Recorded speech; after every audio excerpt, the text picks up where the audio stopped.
बोलो शहीद आजम राजा हसन खां मेवाती की, राजा हसन खां मेवाती की।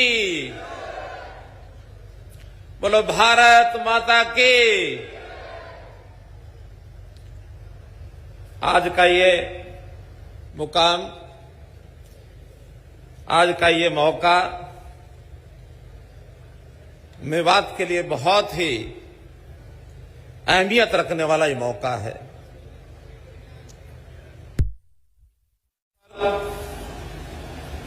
मेरे साथ इलाके की सरदारी, यहां के सभी मुअज्जिज हमारे साथीगण पर विराजमान हैं, जिनमें पार्टी के हमारे जिला प्रधान श्री नरेंद्र पटेल जी, स्टेट के हमारे जनरल सेक्रेटरी श्री मोहनलाल कौशिक जी, सोहना के हमारे विधायक भाई संजय सिंह जी, अभी कामा से विधायक हमारी यहां बहन बोल के गई हैं, बहन नौक्षम चौधरी जी, पूर्व विधायक भाई नसीम अहमद जी, और हमारे चेयरमैन और राष्ट्रीय उपाध्यक्ष ऑल इंडिया माइनॉरिटी मोर्चा श्री जाकिर हुसैन जी, चेयरमैन जिला परिषद भाई जान मोहम्मद जी, पूर्व डिप्टी स्पीकर श्री आजाद मोहम्मद जी, पार्टी के जिला प्रभारी भाई समय सिंह भाटी जी, सभी हमारे दाएं और बाएं मंचों पर हमारे जो धार्मिक नेतागण हैं, मुअज्जिज आदमी हैं, इसी प्रकार बाईं और मंच पर भी पार्टी के और सभी अवाम के अहम नेतागण हैं। यहां उपस्थित सभी मेरे बुजुर्गों, नौजवान साथियों, माताओं बहनों, पत्रकार छायाकार मित्रों, हरियाणा परिवार के, मेवात के मेरे भाइयों बहनों, आज एक ऐसा दिन है, तारीख का एक ऐसा दिन बन गया है कि जब हम अपने शहीद, जिनके प्रति हमारा श्रद्धा, हमारी इज्जत,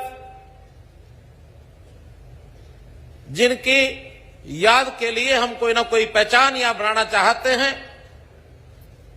हजारों वर्ष पहले उनकी बलिदानी हुई और वर्षों से ये जमीन जो है उनकी याद में कोई ना कोई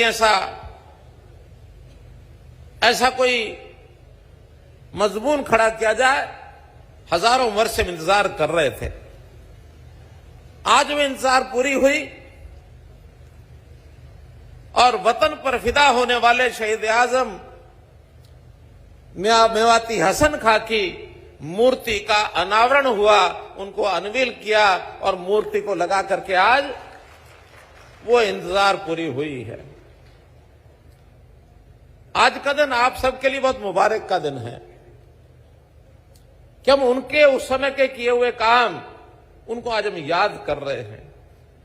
आज हम याद कर रहे हैं, हमारे आने वाली पीढ़ियां वो भी याद करेंगी कि मेवाती हसन खां, उन्होंने अपने बलिदानी देश के ऊपर दी थी और देश पर बलिदान होने वाले लोगों का नाम सदियों तक, जब तक चांद और सूर्य रहेगा तब तक उनको याद किया जाता रहेगा। भाइयों बहनों, केवल शहीद आजम मेवाती हसन खां का ही नहीं, बल्कि मेवात के साथ एक और बड़ा नाम जुड़ा हुआ है और वो नाम जुड़ा हुआ है राष्ट्रपिता महात्मा गांधी का। आज आते ही सबसे पहले गासेड़ा गांव में राष्ट्रपिता महात्मा गांधी की मूर्ति का भी आज अनावरण वहां किया गया है। मैं उसके लिए भी आपको बहुत बहुत बधाई देता हूं। भाई बहनों, हसन खां मेवाती केवल एक नाम नहीं है, बल्कि एक ऐसा विचार है, ऐसा एक जज्बात है कि जो अगर हमारे अंदर आता है तो हम सबसे पहले सबसे पहले अपने को नहीं रखेंगे, खुद को नहीं रखेंगे, बल्कि सबसे पहले वतन को, देश को, राष्ट्र को याद रखेंगे। अगर हमारा देश, राष्ट्र सलामत है तो हम तो अपने आप सलामत हो जाएंगे, गारंटी है, ये गारंटी है। तो मित्रों, एक कसक जब भी मैं मेवात में आता था मेरे मन में रहती थी कि मेवात का इलाका जब मैं देखता हूं तो न मालूम पिछली सरकारों ने वर्षों तक यहां के लोगों को एक वोट बैंक के नाते तो उपयोग किया, लेकिन इस इलाके की खुशहाली के लिए, इस इलाके के विकास के लिए मैं नहीं समझता कि जब से हरियाणा बना और 2014 से पहले किसी ने कोई सद्बुद्ध ली होगी। नहीं ली। हम सोचते थे इलाके में आते क्यों इतना पिछड़ापन है। हमने तो 2014 में जहां मैं चुनाव लड़ा था उस समय कहा था कि हरियाणा मेरे लिए पूरा परिवार है, हरियाणा एक, हरियाणवी एक, कोई भेदभाव नहीं करेंगे। तो चाहे मेवात में राजनीतिक फायदा हमको हो ना हो, हमारा कोई प्रतिनिधि हो के ना हो, हमारा कोई एमएलए हो के ना हो, लेकिन जो काम मेरे करनाल में होगा वही काम मेवात में भी होगा। मित्रों, वही काम मेवात में भी होगा। और इस काम को मैंने करके दिखाया है। मैंने ये करके दिखाया, यानी जब जब मैं याद आया। और आपकी जानकारी के लिए मैं एक चैलेंज देता हूं, 9 वर्षों में आज मेरा 11वां चक्र है मेवात का। कोई मुख्यमंत्री आज से पहले इतने काल में अगर 5 साल में 5 या 6 बार आया हो, मैं चैलेंज करता हूं कभी कोई नहीं आया होगा। मुख्यमंत्री हटने के बाद तो चक्कर काट रहे होंगे, आकर के फिर से वोटों की भीख मांगी होगी कि आप हमको वोट दे दो, हम फिर से आएंगे। लेकिन बनने के बाद 5 साल कभी भी 5 या 6 बार नहीं आए होंगे। और मैं 10 साल में 11वीं बार तो आज आ रहा हूं, और अभी तो समय बाकी है। इंशाल्लाह एक आध बार फिर भी आऊंगा।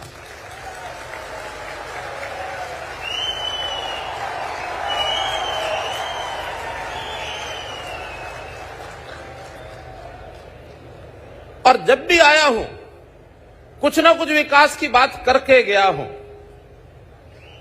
पिछले 9 साल में आज मैं हिसाब पूछ रहा था, लगभग 5,000 करोड़ रुपए के काम इस मेवात जिले के अंदर मैंने कराए हैं। 5,000 करोड़ रुपए के काम।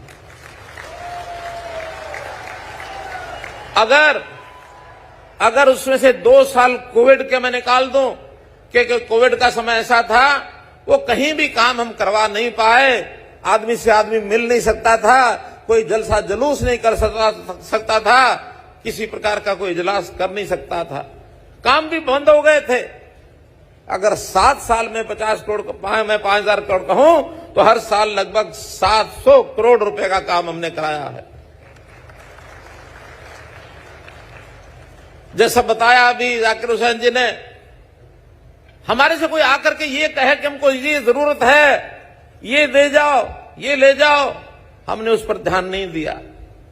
लेकिन जब हमने अपने आप जाकर के देखा कि हाँ वास्तव में जरूरत है, तो उसी समय दे करके आ गए। मांग के हिसाब से नहीं, जरूरत के हिसाब से जहां जितनी जरूरत हमें देना चाहिए। हमको कोई इस बात की फिक्र नहीं होती कि इस इलाके ने हमारा एमएलए दिया कि नहीं दिया। आज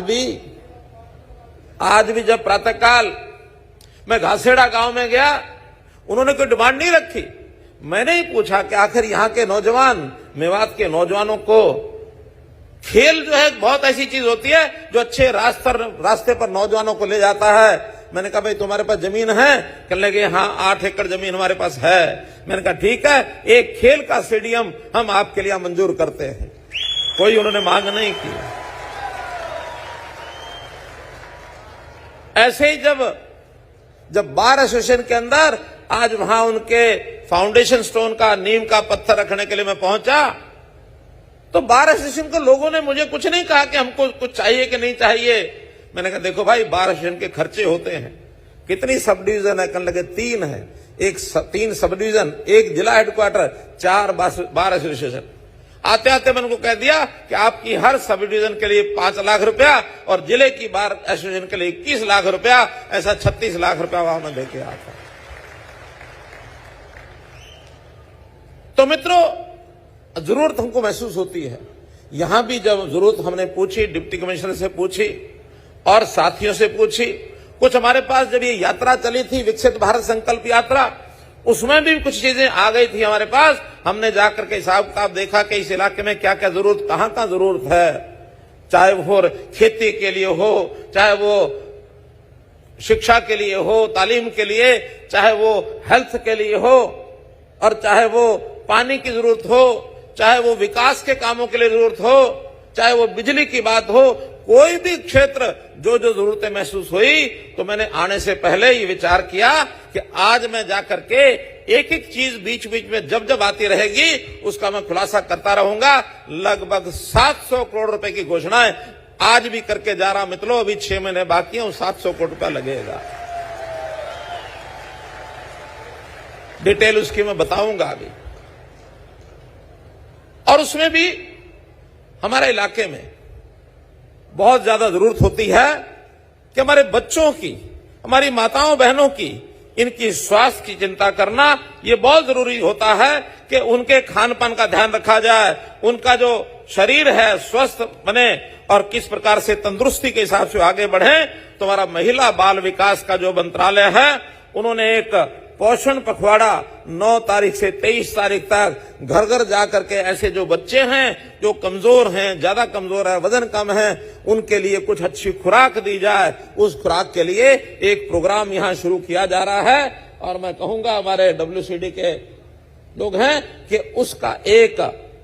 उसकी एक झलक दिखा दी जाए कि कौन सा प्रोग्राम हम लॉन्च करने जा रहे हैं। उस लॉन्चिंग में पहले पोर्टल, उसकी योजना ये बताई जाए। फिर कुछ हमारी बहनें हैं जो इस काम को आगे बढ़ा रही हैं, उनको भी एक प्रमाण पत्र दिए जाएंगे।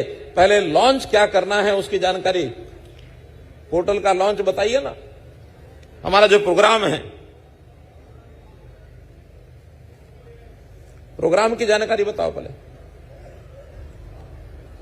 हमारा जो प्रोग्राम है वो अति कुपोषित बच्चों के लिए जो हम स्पिरुलिना ऑर्थोनट पीनट मिक्स जो देने वाले हैं, यानी जो हमारे अति कुपोषित बच्चों है उनको शारीरिक और मानसिक मजबूताई के लिए हम वहां पे बच्चों लोगों को जो एक स्पिरुलिना करके एक वनस्पति है जिसके अंदर पूरे proteins, vitamins, minerals, amino acids and essentials सभी पोषण में अंदर वो पूरे पोषण से भरपूर है।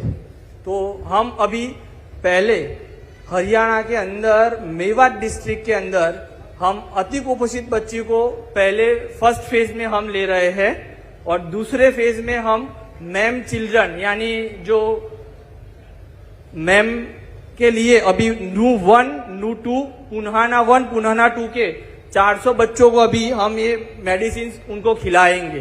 क्या करेंगे घर घर जाके? सर हम पहले है ना सभी बच्चों का हाइट वेट लेके उसका बेसलाइन असेसमेंट करेंगे। बेसलाइन असेसमेंट का एक हाइट वेट का एक डेटा बनाएंगे। उसके बाद हर रोज घर घर जाके बच्चे को ये हम खिलाएंगे।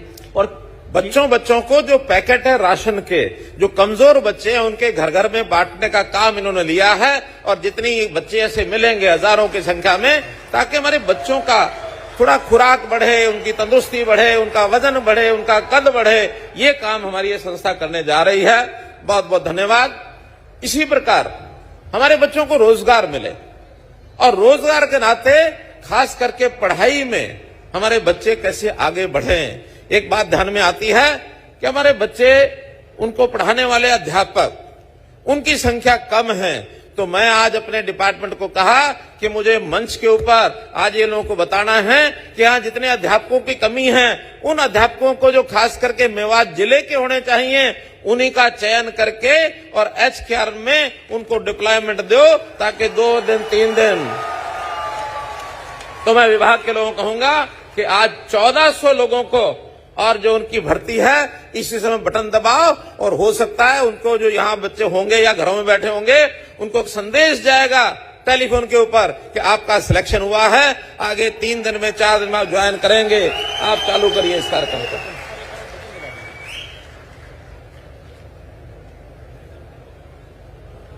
1504 नौकरियां आज दी जा रही हैं मित्रों। आज 1504, 1, 2, 3, 5, थोड़ा स्पीड करेंगे और उसके बाद सबको संदेश पहुंच जाएगा। 12, 13, अब ये स्पीड जो चल रही है, एक आधे घंटे में सब 1500 लोगों को संदेश पहुंच जाएगा। मेरे भाषण देते देते पहुंच जाएगा, इसलिए शुरुआत कर दी है, हम बात को आगे बढ़ाते हैं।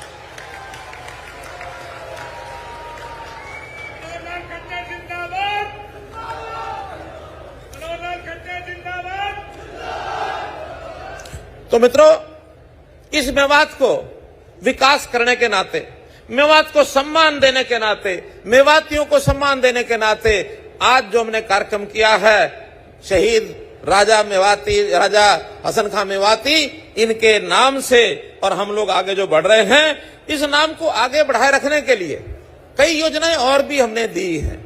उसमें एक पहला काम तुमने किया कि हरियाणा इसी इलाके के कुछ लोग मिल करके और एक समिति बनाएं और उस समिति का नाम होगा शहीद राजा हसन खां मेवाती स्मारक समिति, ताकि वो इस प्रकार के कामों को आगे बढ़ाते रहें।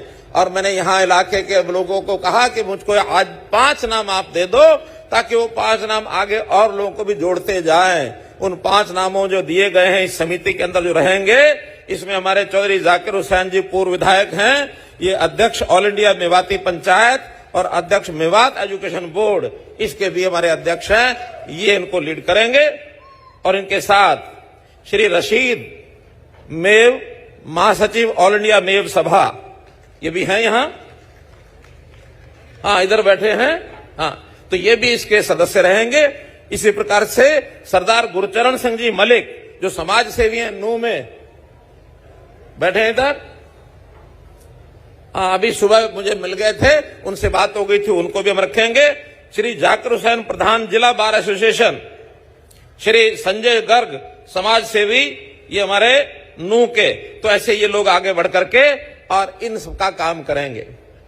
मेवाती हसन खां जी के जीवनी के ऊपर और रिसर्च होनी चाहिए। उस रिसर्च के लिए हमने एक चेयर की घोषणा करना चाहता हूं कि उनके नाम की एक पीठ, हमारा जो शहीद हसन खां मेवाती मेडिकल कॉलेज है, उस मेडिकल कॉलेज में एक चेयर स्थापित की जाएगी, ताकि उसके जीवनी को हम लोग आगे जो है वो बढ़ा करके और यहाँ का मान सम्मान ये कर सकें। तो मित्रों, मैं मेवात की बात कर रहा था।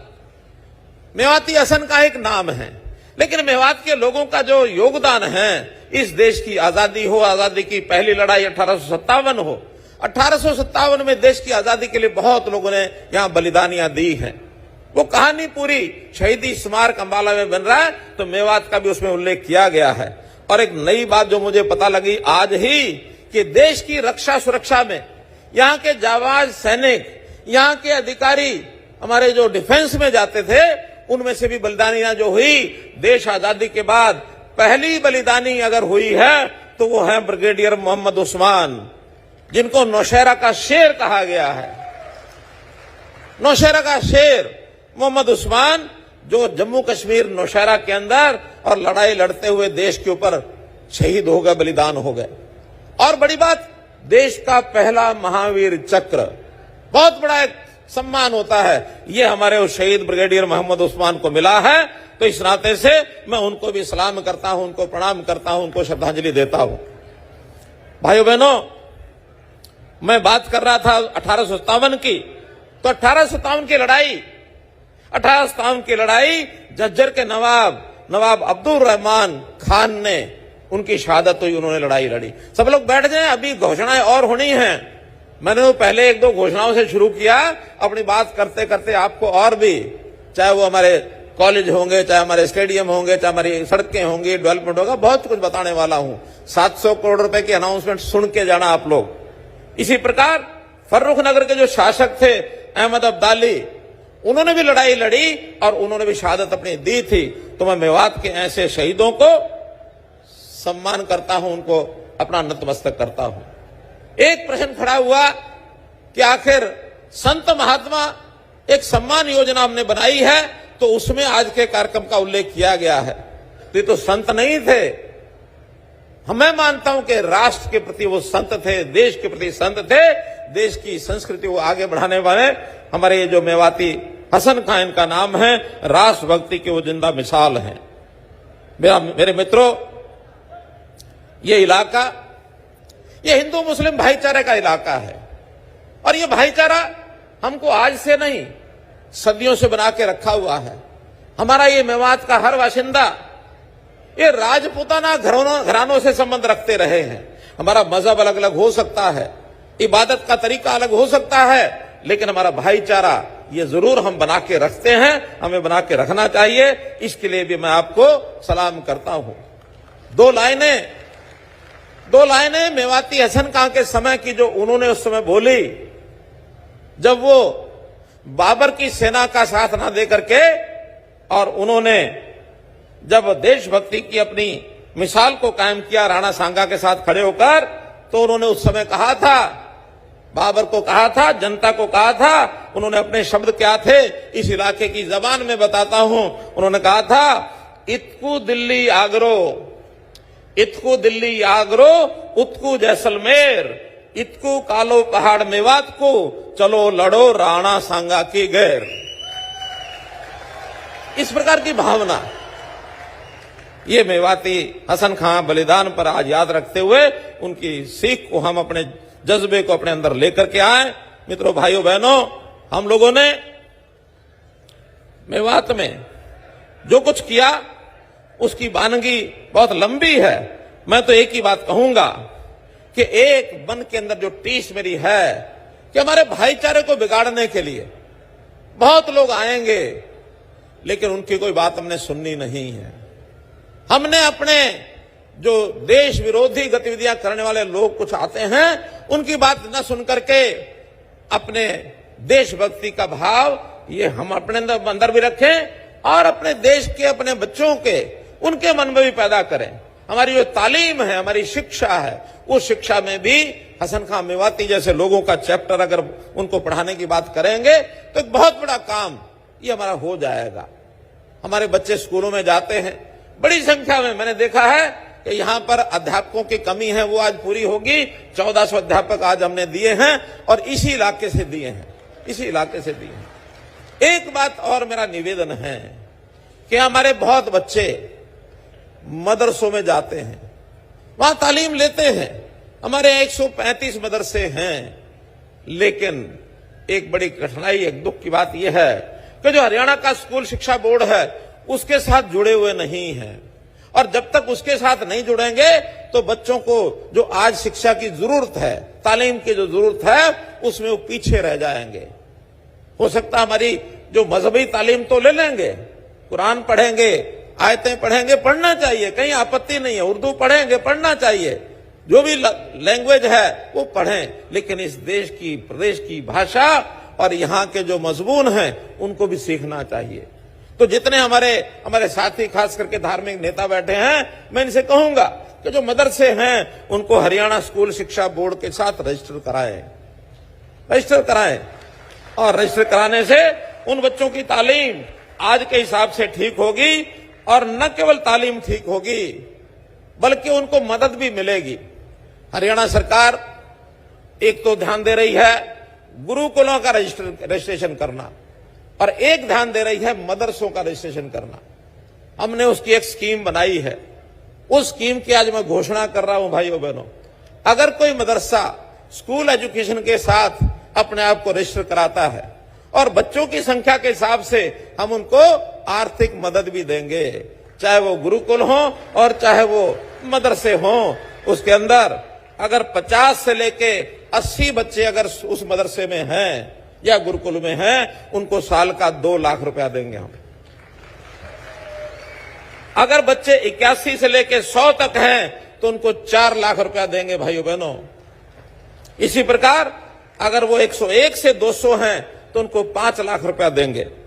थोड़ी गलती सुधार कर रहा हूं, 81 से 100 3 लाख हैं, 100 से 200 5 लाख हैं और 200 से ऊपर 7 लाख रुपया ये उनको देने वाले हैं, ताकि वो अपने जो अध्यापक हैं, जो स्कूल के जो टीचर हैं, पढ़ाने के लिए उनकी जो तनख्वाह है वो उसमें से पूरा कर सकें, बशर्ते के बच्चों से फीस ना लेते हो। ये बच्चों को फ्री, वैसे पहले से भी फ्री पढ़ाते हैं, मुझे लगता है मदरसे और गुरुकुल फ्री पढ़ाएंगे तो साल का इतना पैसा हरियाणा सरकार देगी, इसलिए आप लोग अपने अध्यापकों को उसमें से काम कर सकते हैं। इसी प्रकार से जब वो उनमें पढ़ेंगे तो देशभक्ति, राष्ट्रभक्ति की भावना उनमें आएगी। और आज जिनका हम एक प्रकार से आज मान सम्मान कर रहे हैं, उनको जो आगे बढ़ा रहे हैं, तो मैं इस विषय में देशभक्ति की भावना, भाईचारे की भावना, ये हम सीखें। हम सब एक हैं, देश के बाशिंदे हैं, देश को आगे बढ़ाने के लिए हम काम करेंगे, वो देश की मुख्य धारा में आने के लिए बहुत जरूरी है। भाइयों बहनों, कुछ और चीजें जिनकी मैं आज घोषणा करना चाहता हूं, उसके अंदर खास करके हमारा जो खेती के काम करने वाले लोग हैं, उसमें मुझे बताया गया है कि कुछ इलाके में सेम बहुत ज्यादा है। सेम का पहले से हम काम तो कर रहे हैं, लेकिन बीच बीच में और भी गांव जोड़ेंगे। तो इसके अंदर आज मैं घोषणा करता हूं कि 18 ट्यूबवेल, कुछ गांव के नाम मेरे पास आए हैं, 18 नए ट्यूबवेल, ये जो सेम की समस्या उसको खत्म करने के लिए, और लगभग 2 करोड़ रुपए की राशि इस सेम के ट्यूबवेल को, सेम को खत्म करने के लिए लगाया जाएगा। इसी प्रकार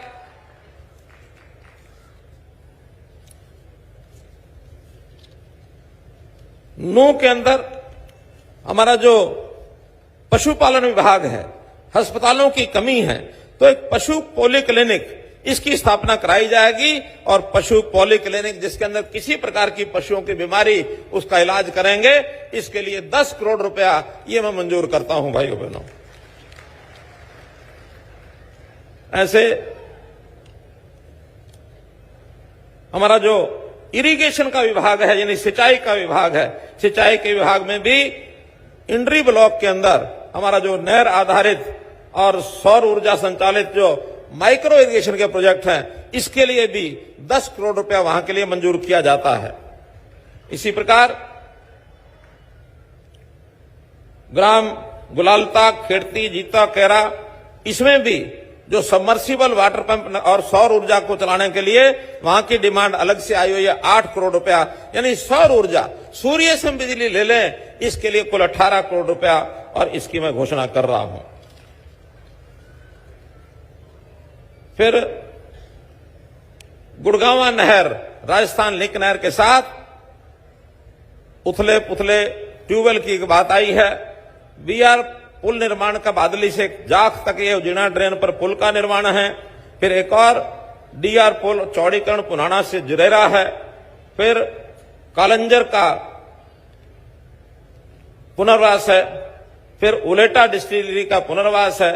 गुड़गांवा नहर का हेड रेगुलेटर, इसका पुनर्निर्माण है। राजस्थान लिंक नहर का वीआर ब्रिज, पृथ्वीवार गुड़गांवा नहर का आरडी से इतना ये एक ब्रिज है। उजीना डाइवर्जन ड्रेन, इसका ब्रिज है। उजीना डाइवर्जन के लिए एक अलग से कोई काम, ऐसे कुल मिलाकर के ये 7 काम हैं, ऐसे इनके लिए 43 करोड़ रुपया ये अलग से मंजूर किया जाता है। तो मित्रों, इरिगेशन में 18 और 43 61 करोड़ रुपया, और ये सिंचाई के लिए, जिसके कारण से खेतों को, किसानों को ये बहुत बड़ा लाभ ये होने वाला है। नए तालाब, इनका सौंदर्यकरण, हमने डिप्टी कमिश्नर को कहा है कि हमें इसमें 33 तालाब, इनकी जो लिस्ट है वो उपलब्ध कराएंगे, और उस 33 तालाब के अंदर हर एक विधानसभा क्षेत्र में ये बराबर करेंगे। 64 करोड़ रुपया तालाबों के पुनर्स्थापन के लिए, उनके सौंदर्यकरण के लिए, इसको भी मैं मंजूर करता हूं। हमारे यहां सामाजिक ताना बाना ये ठीक बना रहे, इसके नाते से इस इलाके के जो मंदिर हैं, उन मंदिरों की भी डिमांड आई कि उनका रख रखाव, इसके लिए अलग से एक योजना बनाई जाए। वो एक योजना उनकी बना करके दी जाएगी। 4 समाज हैं, वाल्मीकि समाज, मिरासी, प्रजापति, कुरैशी समाज, इनके लिए बारात घर, इसके लिए भी 1 करोड़ 40 लाख रुपया यह मंजूर किया जाता है। अलवी समाज पिनंगवा पंचायत द्वारा जगह दी जाएगी, और उसके लिए भी 50 लाख रुपया वहां भवन निर्माण के लिए यह दिया जाता है। मित्रों, एजुकेशन के नाते जैसे मदरसों की बात तो मैंने कही है, इसके बाद जो ई लाइब्रेरी है, ये भी जहां जहां हमको भवन पहले से खाली होंगे वहां ई लाइब्रेरी बनाने के लिए, और 20 जगह ई लाइब्रेरी जो है इनकी घोषणा मैं करता हूं, ताकि वहां पर बच्चों को शिक्षा, ये अच्छी शिक्षा मिल सके, इसकी मैं घोषणा कर रहा हूं। ऐसे जो आज मैंने बताया, नूह जिले में जो अध्यापकों की कमी के लिए 1400 शिक्षक पहले से आपको ये दे दिए गए हैं, योजना के अंदर आपने बढ़ाया है। ऐसे ही जो विकास के काम हैं, विकास के कामों में नगीना की पंचायत, नगीना जिस गांव में हम लोग आज कार्यक्रम कर रहे हैं, यहां की पंचायत की कोई डिमांड नहीं थी, लेकिन मेरे ही मन में आया कि जिस गांव में हम कार्यक्रम कर रहे हैं उस गांव के लिए कुछ तो लेके जाया जाए।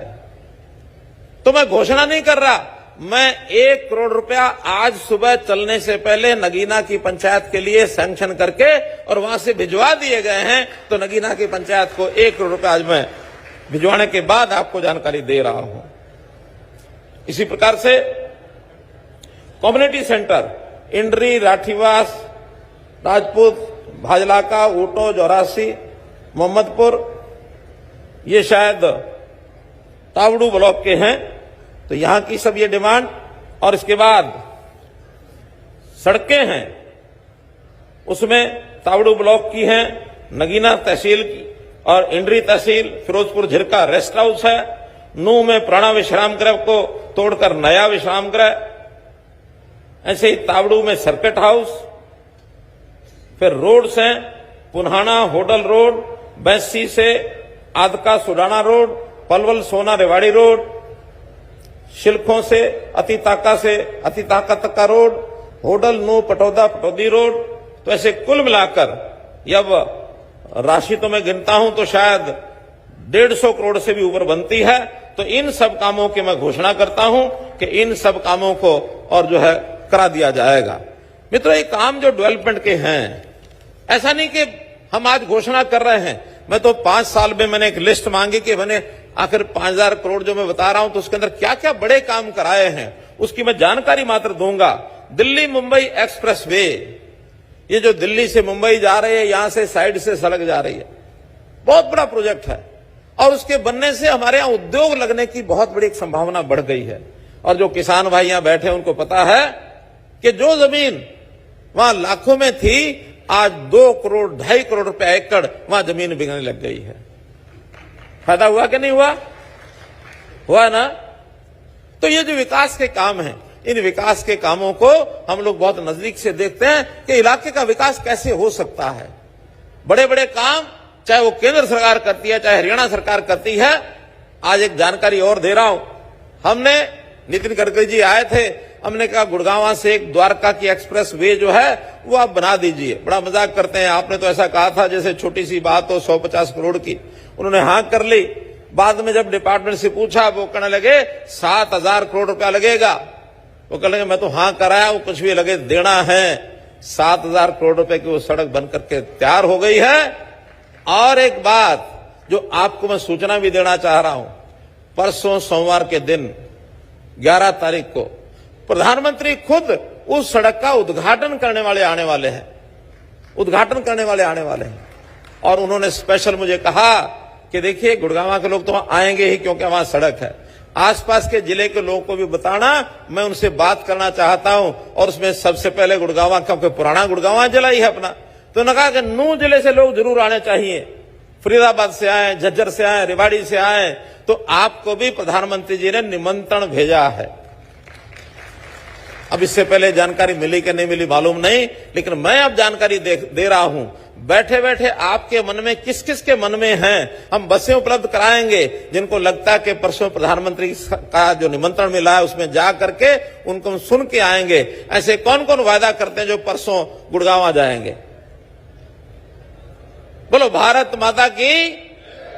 बहुत अच्छा, आपने मुझे वादा किया है, मैं पूरा भरोसा करता हूं। और जो यहां हमारे प्रबंधक है उनको बता रहा हूं कि इन सब के लिए गांव गांव में जहां बसों की जरूरत है वहां परसों सुबह बसें भेज देना, ताकि टाइम पर, उनका टाइम थोड़ा जल्दी भी हो सकता है, टाइम के ऊपर वहां पहुंच जाए और प्रधानमंत्री जी की भाषण को हम जरूर सुने।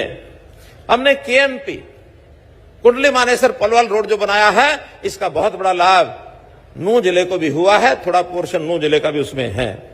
मेवात फीडर कैनाल, केएमपी के साथ मेवात फीडर कैनाल 633 करोड़ रुपया उसका हमने मंजूर कर दिया है, ताकि अब यमुना का पानी सीधा वो आपको मेवात में मिलेगा।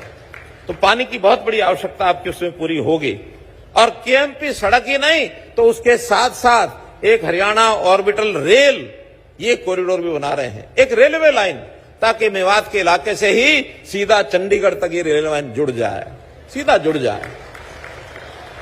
और एक रेलवे लाइन बहुत बड़ी मांग पहले से है, मैं जरूर उसका भी दोबारा से पत्र लिखूंगा हमारे रेलवे मंत्रालय को कि दिल्ली से गुड़गांव मेवात होते हुए अलवर, वहां तक रेलवे लाइन नूह होते हुए एक निकलनी चाहिए। इसकी बहुत बड़ी जरूरत है हमें, तो इसकी भी मैं जरूर आपको करूंगा। हमने आकेड़ा में यूनानी मेडिकल कॉलेज बनाया, हमने कोटला झील के लिए 114 करोड़ रुपया मुआवजा दिया। हमने जो ड्राइवर्स की बहुत बड़ी समस्या यहां थी कि एक समय कांग्रेस की सरकार में उन्होंने पढ़ाई जरूरी कर दी थी कि अब जो ड्राइवर होगा उसको पढ़ा लिखा होना चाहिए। हमने कहा यहाँ के 35-40 हजार ड्राइवर अब इतने पुराने हो गए हैं, सब अच्छे सीख गए हैं, गाड़ी को बहुत अच्छे प्रकार से चलाते हैं, अब इस उम्र में क्या पढ़ाई करेंगे। हमने आने के बाद वो पढ़ाई का जो विषय उसमें से खत्म कर दिया और ये 35-40 हजार लोगों की रोजी रोटी बचा के रखी है। बोलो रखी है कि नहीं रखी? बोलो रखी कि नहीं? आपको क्या पता ड्राइवरों की रोजी रोटी बचाई कि नहीं? बचाई है ना। तो इस नाते से एक बहुत बड़ा काम पुराने लाइसेंस वाले जो थे, छपेड़ा में ड्राइविंग स्कूल भी हमने खुलाया, ताकि आगे जो नए ड्राइवर बनेंगे वो पढ़ाई लिखाई करते हुए अपनी ड्राइविंग को सीख करके और उसके बाद वो लाइसेंस मिले और ट्राई को आगे कर सकें। मित्रों, नौकरियों का काम, इस इलाके में नौकरियां नहीं लगती थी, लेकिन मैंने बिना पर्ची खर्ची के नौकरियां देने का काम किया। किसी को पैसा नहीं देना पड़ता। इस काम के बारे में आपका क्या कहना है? इस काम का आभास है कि नहीं है? अगर आपको लगता है ठीक है तो जरा मेरी अच्छी बातों जरा बताया तो करो ठीक है कि नहीं है। और बताने का तरीका तो ताली बजाना है। अच्छा काम है तो मुझे भी अच्छा उत्साह आएगा कि आपको इस बात का पता है। अब किसी को पैसा नहीं देना पड़ता, किसी का पल्लू नहीं पकड़ना पड़ता कि मुझे नौकरी मेरे बेटों को दिला दो, मैं तुम्हारे लिए बस्ता उठाऊंगा, तुम्हारे लिए और कहीं ना कहीं रैलियों में भीड़ इकट्ठी करूंगा। अब ये नहीं करना पड़ता है। अब तो लोग अपने आप मन की खुशी से रैलियों में आते हैं कि ये सरकार हमारा काम करती है इसलिए हम आ रहे हैं। मित्रों, हमने नूह, पुराना, फिरोजपुर, झिरका के नए बस अड्डे ये हमने बनवाए हैं। हमने IMT रोजका मेव, इसके अंदर बड़ी बड़ी फैक्ट्रियां, इसके अंदर बड़ी बैटरी की जो फैक्ट्री है वो लगी है। उजीना में केनपैक की जो फैक्ट्री वो लगाई गई है। 2014 में बच्चियों के लिए पढ़ने जाते समय शिक्षा, उनको जो वाहन दिया गया है, बसें दी गई हैं, शिक्षा वाहिनी योजना, इससे हमारी बच्चियों को सुविधा हुई कि नहीं हुई? बच्चों को शिक्षा लेने में सुविधा हुई कि नहीं हुई? बहुत बढ़िया। ऐसे ही हमने 30 स्कूलों को अपग्रेड किया है, प्राइमरी से 8वीं, 8वीं से 10वीं, 10वीं से 12वीं, ये हमने किया है। पुराना, फिरोजपुर, झिरका, इन दोनों के नए कॉलेज ये बहुत जल्दी इसी साल शुरू हो जाएंगे। उसका सारा काम जो है कंप्लीट हो गया है। मेवात में ही लड़कियों के लिए JBT संस्थान ये हमने खोले हैं, जिसमें 50% लड़कियां केवल नूह जिले की होंगी। ये हमने नूह का रिजर्वेशन भी उसमें किया है। फिरोजपुर, झिरका और नगीना के इलाके के लोग जानते हैं पानी की बहुत बड़ी समस्या थी। हमने रेन्यूअल योजना बनाई और उस रेन्यूअल योजना में 263 करोड़ रुपए ये लगा करके वहां की मंजूरी हुई है और वहां उस लाइन को बिछाने का काम भी हो गया, शायद काम शुरू भी हो गया है। ऐसे ही एक नई योजना नूह के लिए 71 गांव की 306 करोड़ रुपए की, इसकी योजना भी DPR बन रही है। बहुत जल्दी DPR बनते ही ये नूह के 71 गांव का काम भी ये शुरू हो जाएगा। भाइयों बहनों, मुझे एक अपील भी करनी है आपसे, और अपील क्या है? सारे हरियाणा में बिजली के 24 घंटे 5,900 गांवों को बिजली मिलती है 24 घंटे। हमने कहा नूह में भी जल्दी करिए, ये बिजली 24 घंटे पहुंचाए। हमारे डिपार्टमेंट ने तो काम सारे कर दिए, मीटर बाहर निकालने थे निकाल दिए, लाइनें बदलनी थी लाइनें बदल दी, बहुत सारे जो हमारी लाइनें ढीली थी नई लाइनें ऊंचे उठाना सब काम किया है, इंफ्रास्ट्रक्चर बहुत बनाया। लेकिन बड़ा कष्ट है मुझे कि बिजली के बिल जिस प्रकार से भरने चाहिए इस इलाके में वो भी नहीं भरते हैं। अभी भरते नहीं हैं। यहां के जितने भी 66 हमारे फीडर हैं, इसमें से कुछ फीडर तो ऐसे हैं जो 70% से भी ज्यादा जहां लाइन लॉस है। लाइन लॉस मतलब हम बिजली फूकते हैं, बिल नहीं भरते हैं। देखिए, जब सरकारी सुविधाओं का लाभ लेना है तो सरकार खूब आगे आएगी, लेकिन एक आध कदम हमको भी आगे बढ़ाना है। अगर आप एक कदम आगे बढ़ाओगे, सरकार 10 कदम आगे बढ़ाने के लिए तैयार है। मित्रों, 10 कदम आगे बढ़ाने के लिए तैयार है। ऐसे ही 41 फीडर ऐसे हैं जहां 50 से लेकर 70% लाइन लॉस है। मेरा तो निवेदन यह है कि आप समय पर हर महीने थोड़ा थोड़ा, हमने पिछले सारे माफ कर दिए हैं, केवल 1 साल का बिल भरना है, चाहे 10 साल के बाकी हो तो भी 9 साल के माफ, सिर्फ 1 साल का भरना है। मेरी बात को मानने के लिए तैयार हो? मेरी बात को मानने के लिए तैयार हो? बिजली का बिल भरने के लिए तैयार हो? मैं आपसे बिजली का बिल मांगता हूं, जो इसके ऊपर अमल करेगा वो जरा हाथ खड़ा कर दो।